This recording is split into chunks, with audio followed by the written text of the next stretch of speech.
JTV, Voice of Jagyapat. నమస్కారం. వార్తలకు స్వాగతం. ముందుగా ముఖ్యాంశాలు. రెండవ రోజు ఏపీ బడ్జెట్ సమావేశంలో పాల్గొన్న సీఎం చంద్రబాబు నాయుడు. ఈ సందర్భంగా వివరణ.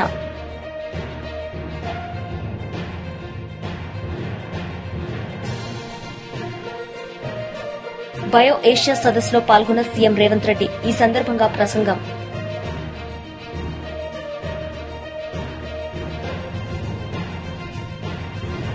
కేంద్ర మంత్రి కిషన్ రెడ్డి మీడియా సమావేశం.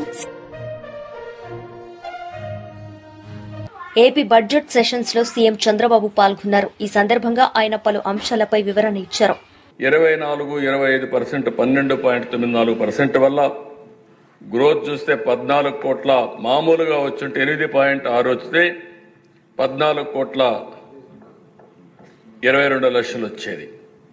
ఈ సంవత్సరం 24-25కి 16,06,000 కోట్ల రూపాయలు జీఎస్టీపీ వచ్చింది. ఈ రెండు చూసుకుంటే అదే గాని వైఎస్ఆర్ కాంగ్రెస్ పార్టీ ఉండి 8.6 వచ్చుంటే 15,44,00,000 వచ్చేది. 15,44,000 కోట్లు వచ్చేది. అంటే ఒక సంవత్సరం వైఎస్ఆర్ కాంగ్రెస్ పార్టీకి ఎన్డీఏ ప్రభుత్వానికి వ్యత్యాసం చూస్తే 62,000 కోట్ల రూపాయలు అదనంగా జీఎస్టీపీ సాధించే పరిస్థితికి వచ్చారు. అంటే సంపద ఎప్పుడు వస్తుందో దిశ ఆ రోజు ఆదాయం పెరుగుతుంది, ప్రభుత్వానికి ఆదాయం పెరుగుతుంది, ప్రజల దగ్గర తలసరి ఆదాయం పెరుగుతుంది, వాళ్ళకు పర్చేసింగ్ కెపాసిటీ వచ్చే పరిస్థితికి వస్తుంది. Next slide. ఈ స్లైడ్ మీరు చూస్తే దిశ 14-15 నుంచి 18-19 వరకు 5 సంవత్సరాలు తెలుగుదేశం పార్టీ హయాంలో 13.5% గ్రోత్ రేట్. అదే వైఎస్ఆర్ కాంగ్రెస్ పార్టీని చూస్తే 10.32% వచ్చి తగ్గిపోయింది. దీనివల్ల ఏం జరిగిందని నెక్స్ట్ స్లైడ్కి వెళ్తే దిశ మీరు ఇయర్ వారీగా వేసాం. ఈ లెక్కలన్నీ మనం ఎక్కడికక్కడ డిపార్ట్మెంట్ పంపిస్తే గవర్నమెంట్ ఆఫ్ ఇండియా దీన్ని కన్ఫర్మ్ చేసే పరిస్థితికి వస్తారు. అదే ఇక్కడ చూస్తే ఈ సినారియోలో తెలుగుదేశం పార్టీ అధికారంలో ఉండుంటే 13.5% గ్రోత్ రేట్ వచ్చినా ఈరోజు మీరు చూసినప్పుడు కింద చూస్తే యాక్చువల్గా గ్రోత్ అయింది ఆ రోజు 23-24కి 14,22,000 కోట్లు. అదే గాని 13.5% గ్రో అయితే నెక్స్ట్ మీరు చూస్తే 16,46,000 కోట్ల రూపాయలు గ్రోత్ వచ్చేది. దీనివల్ల డిఫరెన్స్ 5 సంవత్సరాల్లో 2,24,000 కోట్ల రూపాయలు డిఫరెన్స్. అంటే 5 సంవత్సరాల్లో కలిస్తే 7,24,000 కోట్ల రూపాయలు అదనంగా జీఎస్టీపీ వచ్చిండేది. దీనివల్ల అధ్యక్ష మీరు ఒకసారి చూస్తే రాష్ట్రానికి 76,195 కోట్ల రూపాయలు అదనంగా ఆదాయం వచ్చేది. ఈ 76,000 కోట్లు వచ్చుంటే సంక్షేమ కార్యక్రమాలు కానీ తిరిగి అప్పులు చేసే కార్యక్రమం లేకుండా చేసేదానికి అవకాశం వస్తుంది. అదే అధ్యక్ష తెలుగుదేశం పార్టీ ప్లాన్ చేసింది 15% గ్రోత్ అనుకున్నాం. ఈ సంవత్సరం మళ్ళీ 12.94% గ్రోత్ వచ్చింది. రాబోయే సంవత్సరం నుంచి 15% సాధించాలనుకుంటున్నాం. అది గాని మనం చేసుంటే అధ్యక్ష ఈరోజు ఇంకా 94,856 కోట్ల రూపాయలు అదనంగా జీఎస్టీపీ వచ్చేది.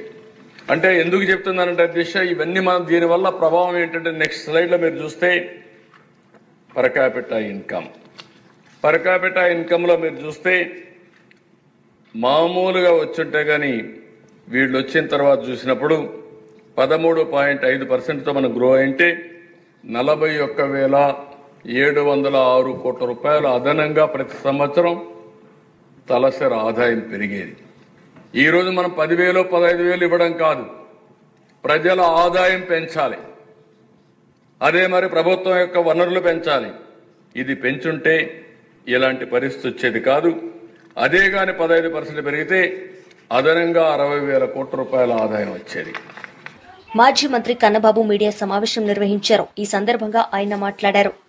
ఉండి చంద్రబాబు నాయుడు గారిని ముఖ్యమంత్రిగా వారే ప్రకటించుకుని సాక్షాత్తు ఆనాటికి సభానాయకుడిగా ఉన్న ఆయన బొమ్మ పెట్టి గెలిచిన నాయకులు కనీసం ఎన్టీ రామారావుకు మైక్ ఇవ్వలేదు. వీళ్ళ సభా మర్యాదల గురించి లెక్చర్లు కొడుతున్నారు. పోనీ గవర్నర్లకి గౌరవాలు గురించి మాట్లాడుతున్నారు. ఇప్పుడు మీకు బాగా గుర్తుంటే 2009-2014 మధ్య ఆ సభలో నేను కూడా ఆ రోజు శాసనసభ్యుడిగా ఉన్నా. ఆ సభలో ఆనాటి తెలుగుదేశం పార్టీ శాసనసభ్యుడిగా ఉన్న రేవంత్ రెడ్డి గారు, ఈరోజు ఆయన తెలంగాణకు ముఖ్యమంత్రిగా ఉన్నారు. చంద్రబాబు నాయుడు గారి తరఫున చాలా కీలకంగా రాజకీయాలు చేసి చాలా హుషారుగా రాజకీయాలు చేసే నాయకుడిగా ఉండి ఆ రోజు నరసింహన్ గారు గవర్నర్గా ఉంటే ఆయన వైఖరికి నరసింహన్ గారే బిత్తరపోయి ఆ తర్వాత ఆగ్రహం వ్యక్తం చేశారు. ఈయన మైకులు విరుచుకుంటూ వెళ్ళి పోడియం దగ్గరికి వెళ్ళి పేపర్లు చింపి వీళ్ళందరూ ఆయన ముఖాన పేపర్లు కొట్టారు. మీరు కావాలంటే పాత వీడియోలు తీసుకుని చూడండి. అంతెందుకు, మొన్న సభలో రీసెంట్గా సభలో హరిచందన్ గారు గవర్నర్గా ఉన్నప్పుడు ఆయన ప్రసంగాన్ని ఏ విధంగా అడ్డుకున్నారు, ఏ విధంగా అల్లరి చేశారు, ఏ విధంగా గేలి చేశారు, ఏ విధంగా ఆయన్ని కించపరిచారో కళ్ళారా మేమందరం చూసాం. ప్లకార్డ్స్ ప్రదర్శించారు, పేపర్లు చింపి ముఖాన్న కొట్టారు, విజిల్స్ వేశారు, రకరకాల విన్యాసాలన్నీ చేశారు. వీళ్ళొచ్చి సభలో గవర్నర్కి మర్యాద ఇవ్వలేదు వైఎస్ఆర్ పార్టీ సభ్యులు అన్నట్టుగా మాట్లాడుతున్నారు. నిన్న జరిగిన వైసీపీ బాయ్కట్, గవర్నర్ ప్రసంగాన్ని బాయ్కట్ చేసిన సంఘటనలో ఎక్కడైనా అవాంఛనీయ సంఘటన జరిగిందా? వైఎస్ఆర్ పార్టీ నాయకులు ప్రజాప్రతినిధులు ఎక్కడన్నా అవాంఛనీయంగా ప్రవర్తించారా? చెప్పండి. మీరు నిరసనగా వాకౌట్ చేసి వెళ్ళిపోవడం అనేది చాలా కాలం నుంచి ఆనవాయితీగా వస్తుంది. చాలా పార్టీలు చేస్తూనే ఉన్నాయి. ఈరోజు ఇదేదో గవర్నర్ గారికి అవమానం జరిగినట్టుగా, అది వైఎస్ఆర్ పార్టీ మాత్రమే చేసినట్టుగా, చంద్రబాబు నాయుడు గారి ప్రభుత్వం కానీ ఉన్నప్పుడు ఆయన పార్టీ నాయకులు, కార్యకర్తలు, లేదంటే వాళ్ళ ప్రజాప్రతినిధులు చాలా నిబద్ధతతో అమలు చేసే మహాశక్తుల్లాగా మాట్లాడుతున్నారు. చెప్పేవాడు ఉంటే మేమందరం వింటున్నాం కదా అని చెప్పి. గవర్నర్ ప్రసంగానికి ధన్యవాదాలు తెలిపిన మంత్రి నారా లోకేష్ ఈ సందర్భంగా ఆయన మాట్లాడారు. మేమందరం వెళ్ళాం, ధర్నాలో పాల్గొని ఇక్కడ అందరం వెళ్ళాం అధ్యక్ష. ధర్నాలో మేము పాల్గొన్నాం అధ్యక్ష. మేము కల్లారా మేము చూసాం, చాలా బాధేసాం. మాజీ ముఖ్యమంత్రి గారికి రావాలంటే పరదాలు కట్టుకునే పరిస్థితికి తీసుకొచ్చారు అధ్యక్ష. ఈరోజు హైదరాబాద్ చూస్తే ఎంతోమంది ముఖ్యమంత్రులు మారారు అధ్యక్ష, కానీ ఎవరు హైదరాబాద్ వ్యతిరేకంగా పనిచేయలే. కొంచెం స్పీడ్ గా అభివృద్ధి చేయలేకపోయినా హైదరాబాద్ వ్యతిరేకంగా పనిచేయలేదు. కానీ ఇక్కడ ఏం జరిగింది అధ్యక్ష? అమరావతిని సర్వనాశనం చేశారు. అలానే కర్నూలులో బెంచ్ తీసుకొచ్చారా? లేదు. అలానే విశాఖపట్నంలో చెప్పుకునే స్థాయి కంపెనీలు తీసుకొచ్చారా? లేదు. దానివల్ల ఎవరు నష్టపోయారు అధ్యక్ష? నిరుద్యోగ యువకులు పెద్ద ఎత్తున నష్టపోయారు అధ్యక్ష. ఇంకో పక్కన అధ్యక్ష మన రోడ్లు ఈ రోజు అధ్యక్ష గుంటలు పూడ్చేదానికి 1000 కోట్లు అయిపోతుంది అధ్యక్ష. ఎందుకంటే 5 సంవత్సరాలు ఇన్వెస్ట్మెంట్ చేయలేదు, గుంటలు పూడ్చలేదు, కొత్త రోడ్లు వేయలేదు. దానివల్ల ప్రజలు తీవ్రంగా ఇబ్బంది పడ్డారు అధ్యక్ష. రోడ్లు పోయి దాని తర్వాత ఏకంగా ప్రతిపక్ష పార్టీల పైన, ప్రతిపక్ష నేతల పైన కేసులు అధ్యక్ష. నేను అడుగుతున్నా అధ్యక్ష, ఇంతమంది సభ్యులు ఇప్పుడు వాకౌట్ చేసి వెళ్ళారు, వైకాపా సభ్యులు. గత 8 నెలలుగా ఒక్క కేసు పెట్టారు అధ్యక్ష వాళ్ళ పైన. ఈ రోజు హౌస్ లోపల దర్జాగా వస్తున్నారే. ఈ రోజు ఈ హౌస్ కు రావాలంటే మీరు రోడ్డు పైన దయచేసి గమనించండి అధ్యక్ష. గత ప్రభుత్వం కన్నా 80% పోలీసు తగ్గింది అధ్యక్ష. ఈరోజు 80% పోలీసు సభ్యులు తగ్గారు. రోడ్డు పైన పెద్ద బందోబస్తు లేదు, ప్రశాంతంగా ఒక ప్రశాంతమైన వాతావరణంలో ఈరోజు తిరుక్కునే పరిస్థితికి మనందరూ వచ్చాం అధ్యక్ష. అధ్యక్ష నా పైన 23 కేసులు పెట్టారు అధ్యక్ష. అటెంప్ట్ మర్డర్ కేసు పెట్టారు అధ్యక్ష నా పైన. SC/ST అట్రాసిటీస్ కేసు పెట్టారు నా పైన. ఇక్కడున్న హోంమంత్రి గారి పైన ఏకంగా SC కేసు పెట్టారు అధ్యక్ష. అనిత గారు చేసిన తప్పేంటి? అక్కడ పులివెందల్లో ఏకంగా ఒక దళిత మహిళ పైన అత్యాచారం జరిగింది. ఏం జరిగిందో తెలుసుకునే దానికి వెళ్ళినందుకు ఆమె పైన బయో ఏషియా సదస్సులో సీఎం రేవంత్ రెడ్డి పాల్గొన్నారు. ఈ సందర్భంగా ఆయన ప్రసంగించారు. $1 trillion in next 10 years. The core urban area will become a service only city and aim for net zero. This is where we are creating future city, AI city and many other big projects. Hyderabad is now the EV capital of India with the highest sales of EV in entire country. I am replacing 3,000 RTC public transport buses with electric vehicles. Outside this core urban area, I wanted to develop one of the world's largest manufacturing hubs. I want to make it my offer to the world for its China plus one need. We will connect these two rings with several radial roads. These will help us create manufacturing clusters for different verticals. As Telangana is a landlocked state, we are developing a mega dry port and will connect it to a seaport in neighboring Andhra Pradesh state. These two ports will be connected by a dedicated rail and road link.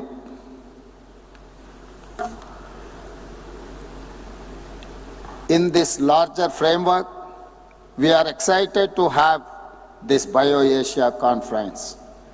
I want to express my vision today. We will develop Hyderabad and Telangana into one of the world's best and largest ecosystems for biosciences, biotech, and life sciences in innovation, research and development, manufacturing, skills development, and investment.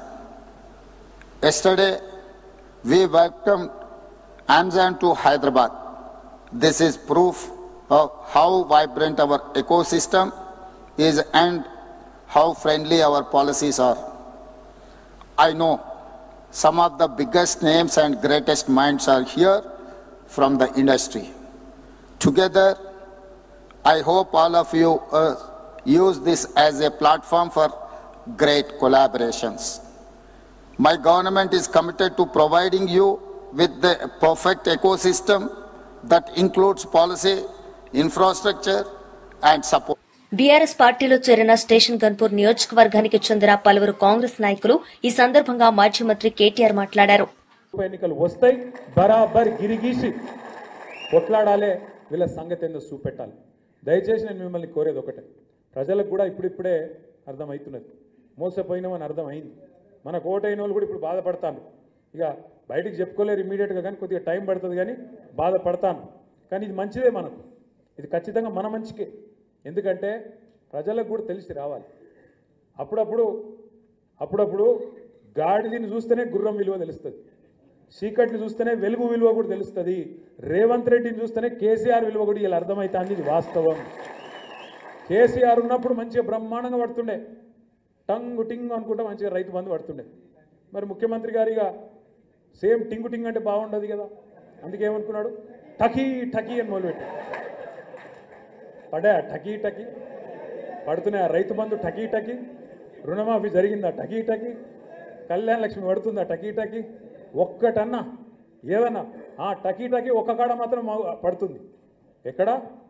ఢిల్లీలో మాత్రం మోగుతుంది టకీ టకీమని. ఇటుకెళ్ళి సంచులు మోయాలి, ఢిల్లీలో ముఠ చెప్పాలి, పదవిగా కాపాడుకోవాలి. గంతే కదా, ఒక్కటే ఉన్నది టకీ టకీ అని దోసుకోవాలి. ఇక్కడ బిల్డర్ల కాడ, కాంట్రాక్టర్ల కాడ, భూముల సెటిల్మెంట్ల కాడ గదే పని. ఏం చెప్తురా 14-15 నెలలకెళ్ళి అంటే కదా ఒక్కటే పని మాత్రం జోరుగా నడుస్తూ ఉన్నది. ఒక్క మాట దయచేసి ఇక్కడికి వచ్చిన మా తమ్ముళ్ళు ఆలోచించాలి, ముఖ్యంగా చదువుకున్న పిల్లలు.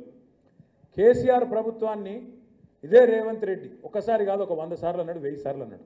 అప్పుల పాలు చేసిపోయినా ఆ రాష్ట్రాన్ని, అప్పుల పాలు చేసిండు, ఆగం చేసిండు, నాశనం చేసిండు అని మాట్లాడండి.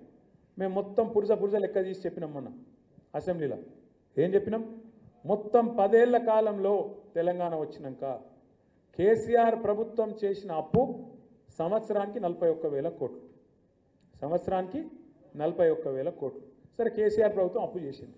అప్పుతో ఏం చేసింది అంటే కేసీఆర్ ప్రభుత్వం అప్పటిదాకా ఘోరాతి ఘోరంగా ఉన్న కరెంటు వ్యవస్థను మంచిగా చేసింది. 24 గంటల కరెంట్ ఇచ్చేటట్టు అద్భుతంగా రైతులకు ఉచితంగా ఇచ్చేటట్టు అద్భుతమైన ఏర్పాట్లు చేసింది. సబ్ స్టేషన్ లేని కాడ సబ్ స్టేషన్ కట్టినాం, లైన్లు వేయాల్సిన కాడ లైన్లు వేసినాం, పోల్స్ వేయాల్సిన కాడ పోల్స్ వేసినాం, ట్రాన్స్ఫార్మర్ పెట్టాల్సిన కాడ ట్రాన్స్ఫార్మర్ పెట్టినాం, కరెంటు బాగా చేసినాం. అద్భుతమైన ప్రాజెక్టు కాళేశ్వరం, మొత్తం భారతదేశంలో కాదు ప్రపంచంలో అతిపెద్ద lift irrigation project Kaleshwaram project కట్టేందుకు అప్పు చేసినాం, భవిష్యత్తు మీద పెట్టుబడి పెట్టినాం. నల్లా నీళ్లు లేని దుస్థితి, ఆడబిడ్డల నెత్తి మీద కుండ పెట్టుకొని బిందె పెట్టుకొని కిలోమీటర్లు పోయే అవస్థ ఏదైతుండేనో దాన్ని మిషన్ భగీరథతోని బ్రహ్మాండంగా మొత్తం తుడిచిపెట్టి శాశ్వతంగా ఇంటింటికి నల్లా పెట్టి నీళ్ళిచ్చిన ప్రభుత్వం కేసీఆర్ ప్రభుత్వం. 73,000 కోట్ల రూపాయలు, ఒకసారి కాదు 2 సార్లు కాదు, 12 సార్లు 12 కాలాలు. కేంద్ర మంత్రి కిషన్ రెడ్డి మీడియా సమావేశం నిర్వహించారు. ఈ సందర్భంగా పలు అంశాలపై ఆయన మాట్లాడారు. ఎప్పుడు కావాలన్నా ఇచ్చేటువంటి బాధ్యత కేంద్ర ప్రభుత్వాన్ని చెప్పి నడ్డా గారు చెప్పడం జరిగింది. వెంటనే నిన్న నేను చెప్పిన తర్వాత రాష్ట్ర ప్రభుత్వ అధికారులతో మాట్లాడడం జరిగింది. కొంతమంది అధికారులు సార్ మా రాష్ట్రంలో కొరత లేదు, మాకు కొరత ఉన్న విషయం కూడా తెలియదని చెప్పి నిర్లక్ష్యంగా జవాబు చెప్పిన విషయాన్ని కూడా ఈ సందర్భంగా మనం చేస్తున్నాం. గతంలో కాంగ్రెస్ నేతృత్వంలో యూపీ అధికారం ఉన్నప్పుడు మోడీ గారు ప్రధానమంత్రి కాకముందు దేశవ్యాప్తంగా రైతుల కొరత ఉండేది. ఈరోజు పెద్ద ఎత్తున యూరియాను బ్లాక్ మార్కెట్కు తరలించేవారు. కానీ నరేంద్ర మోడీ గారు అధికారంలోకి వచ్చిన తర్వాత బ్లాక్ మార్కెటింగ్ పైన ఉక్కు పాదం మోపి రైతులకు ఎరువులు అందుబాటులో ఉండే విధంగా, అదేవిధంగా దేశీయంగా, ఎందుకంటే యూరియా 90% గతంలో ఇంపోర్ట్ చేస్తున్న వాళ్ళం. ఈరోజు మన యొక్క డొమెస్టిక్ కంపెనీలను కూడా ప్రోత్సహించి ప్రభుత్వ పరంగా యూరియా కేంద్ర ప్రభుత్వము ప్రైవేట్ సెక్టార్లో కూడా ఉత్పత్తి చేసే విధంగా చర్యలు తీసుకోవడమైంది. మనకందరికీ తెలుసు, రామగుండంలో తెలంగాణలో కూడా ఒక పరిశ్రమను నరేంద్ర మోడీ గారే భూమి పూజ చేసి ఆ యొక్క ఫ్యాక్టరీని నిర్మాణం అయిన తర్వాత ఉత్పత్తిని కూడా ఆయనే స్వయంగా వచ్చి ప్రారంభించిన విషయాన్ని కూడా ఈ సందర్భంగా మనం చేస్తూ ఉన్నాము. దీనితో గత 10 సంవత్సరాలుగా దేశంలో ఎక్కడ కూడా ఎరువుల కొరత లేకుండా కేంద్ర ప్రభుత్వం చర్యలు తీసుకున్నది. పాత అలవాటు ప్రకారము ఈ రాష్ట్రంలో కాంగ్రెస్ పార్టీ అధికారంలో రాగానే మళ్ళీ కృత్రిమ కొరత సృష్టించి రైతులను ఇబ్బంది పెట్టేటువంటి ప్రయత్నము కాంగ్రెస్ ప్రభుత్వం చేస్తూ ఉంది. ఈరోజు తెలంగాణలో కావలసినటువంటి రైతులకు ఎరువులు కేంద్ర ప్రభుత్వం అందిస్తూ ఉంది. తెలంగాణ ప్రభుత్వ అంచనాల ప్రకారం 24-25 అంటే ఈ సంవత్సరంలో రబీ సీజన్కి సంబంధించి 9.8 lakhs మెట్రిక్ టన్నుల ఎరువులు అవసరం ఉంటుందని చెప్పి రాష్ట్రము కేంద్రము జాయింట్ మీటింగ్లో నిర్ణయించడం జరిగింది. తెలంగాణ అవసరాల కోసము కేంద్ర ప్రభుత్వము 9.8 lakhs మెట్రిక్ టన్నులు అవసరం ఉంటుందని తెలిసిన తర్వాత సుమారు 10 లక్షల మెట్రిక్ టన్నుల యూరియా అడ్వాన్స్గా కేంద్ర ప్రభుత్వము రాష్ట్రానికి పంపించడం జరిగింది. అంటే రాష్ట్రం అడిగిన దానికంటే అదనంగా ఈ యొక్క తెలంగాణ రాష్ట్రానికి కేటాయింపులు ఇచ్చాం. 10.02 మెట్రిక్ టన్స్ 1 అక్టోబర్ 2024 నుంచి 22 ఫిబ్రవరి 2025 వరకు, అంటే 2 రోజుల క్రితం వరకు కూడా మరి తెలంగాణలో యూరియా అందుబాటులో ఉంది. గత ఏడాది పోలిసి చూసినట్లయితే ఈ సంవత్సరము 27.35%. బీఆర్ఎస్ నేతలు మీడియా సమావేశం నిర్వహించారు. ఈ సందర్భంగా పలు అంశాలపై వారు మాట్లాడారు. ఒక సంకేతాన్ని ఇచ్చింది, ఒక దిక్సూచిగా నిలిచింది. పార్లమెంట్ ఎన్నికలలో టీఆర్ఎస్ పార్టీని 9 సంవత్సరాలు చూసినాం. కాంగ్రెస్ పార్టీని అనేక సంవత్సరాలు చూసినప్పటికి కూడా మళ్ళీ కొత్త తెలంగాణ ఇచ్చిన పార్టీగా ముందుకు వస్తుందని చెప్తే ఆ పార్టీకి ఓటేసి గెలిపించడం. కానీ కేసీఆర్ నిజస్వరూపం తేవడానికి 9 సంవత్సరాలు పడితే రేవంత్ రెడ్డి నిజస్వరూపం తేవడానికి 9 నెలలే పట్టిందని చెప్పి ఈ రెండు పార్టీలు మాకొద్దు, నరేంద్ర మోడీ గారు దేశ ప్రధానమంత్రిగా ఉండాలి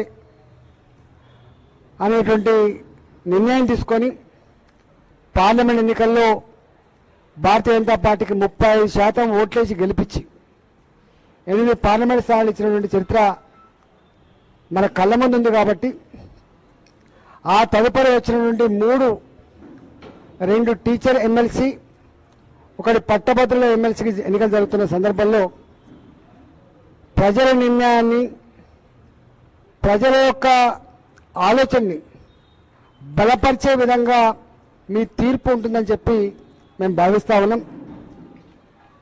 సమస్యల గురించి ప్రస్తావించాలంటే 317 జీవో తెచ్చి టీచర్లకు కంటి మీద కొనుక్కు లేకుండా చేసి భార్యో కాడ భర్తో కాడ ఇల్లో కాడ స్కూలో కాడ పుట్టిన జిల్లా ఒకటి పనిచేసే జిల్లా ఒకటి నరకం చూపించిండు.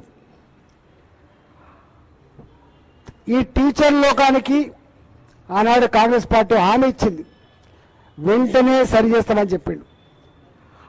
తెచ్చిన పార్టీ నిలబడితే ఎన్నికల్లో ఇవాళ దీన్ని రద్దు చేస్తాం, సరి చేస్తామన్న కాంగ్రెస్ పార్టీ కూడా టీచర్ల దగ్గరికి పోయే ముఖం లేక చెల్లక డైరెక్ట్గా వాళ్ళ అభ్యర్థులు పెట్టలేదు. కాబట్టి ఇవాళ టీచర్లు కానీ లెక్చరర్లు కానీ మీ సమస్యలు ఏవైతున్నాయో 317 జీవో కావచ్చు, సిపిఎస్సి పెన్షన్ విధానం కావచ్చు, రిటైర్ అవుతున్న ఉద్యోగులకి బెనిఫిట్స్ కావచ్చు, 3 డిఏల జాగాలో 5 డిఏల పెండింగ్ కావచ్చు. మీకు ఎంపీ ఈటెల రాజేందర్ మీడియా సమావేశం నిర్వహించారు. ఈ సందర్భంగా ఆయన మాట్లాడారు. ముందుకు వస్తానని చెప్తే ఆ పార్టీకి ఓటేసి గెలిపించడం. కానీ కేసీఆర్ నిజస్వరూపం తేవడానికి 9 సంవత్సరాలు పడితే రేవంత్ రెడ్డి నిజస్వరూపం తేవడానికి 9 నెలలే పట్టిందని చెప్పి ఈ రెండు పార్టీలు మాకొద్దు, నరేంద్ర మోడీ గారు దేశ ప్రధానమంత్రిగా ఉండాలి అనేటువంటి నిర్ణయం తీసుకొని పార్లమెంట్ ఎన్నికల్లో భారతీయ జనతా పార్టీకి 35% ఓట్లేసి గెలిపించి 8 పార్లమెంట్ స్థానాలు ఇచ్చినటువంటి చరిత్ర మన కళ్ళ ముందు ఉంది. కాబట్టి ఆ తదుపరి వచ్చినటువంటి 2 టీచర్ ఎమ్మెల్సీ, 1 పట్టభద్రుల ఎమ్మెల్సీకి ఎన్నికలు జరుగుతున్న సందర్భంలో ప్రజల నిర్ణయాన్ని, ప్రజల యొక్క ఆలోచనని బలపరిచే విధంగా మీ తీర్పు ఉంటుందని చెప్పి మేము భావిస్తా ఉన్నాం. సమస్యల గురించి ప్రస్తావించాలంటే 317 జీవో తెచ్చి టీచర్లకు కంటి మీద కొనుక్కు లేకుండా చేసి భార్యో కాడ భర్తో కాడ ఇల్లో కాడ స్కూలో కాడ పుట్టిన జిల్లా ఒకటి పనిచేసే జిల్లా ఒకటి నరకం చూపించిండు. ఈ టీచర్ లోకానికి ఆనాడు కాంగ్రెస్ పార్టీ హామీ ఇచ్చింది, వెంటనే సరి చేస్తామని చెప్పిండు. తెచ్చిన పార్టీ నిలబడితే ఎన్నికల్లో ఇవాళ దీన్ని రద్దు చేస్తాం, సరి చేస్తామన్న కాంగ్రెస్ పార్టీ కూడా టీచర్ల దగ్గరికి పోయే ముఖం లేక చెల్లక డైరెక్ట్గా వాళ్ళ అభ్యర్థులు పెట్టలేదు. కాబట్టి ఇవాళ టీచర్లు కానీ లెక్చరర్లు కానీ మీ సమస్యలు ఏవైతున్నాయో 317 జీవో కావచ్చు, సిపిఎస్సి పెన్షన్ విధానం కావచ్చు, రిటైర్ అవుతున్న ఉద్యోగులకి బెనిఫిట్స్ కావచ్చు, 3 డిఏల జాగాలో 5 డిఏల పెండింగ్ కావచ్చు. మీకు ఇస్తాను. వార్తలు ముగించే ముందు ముఖ్యాంశాలు మరోసారి. రెండవ రోజు ఏపీ బడ్జెట్ సమావేశంలో పాల్గొన్న సీఎం చంద్రబాబు నాయుడు. ఈ సందర్భంగా వివరణ.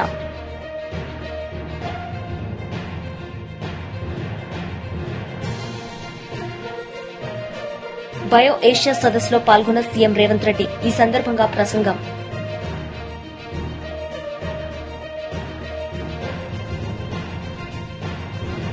కేంద్ర మంత్రి కిషన్ రెడ్డి మీడియా సమావేశం.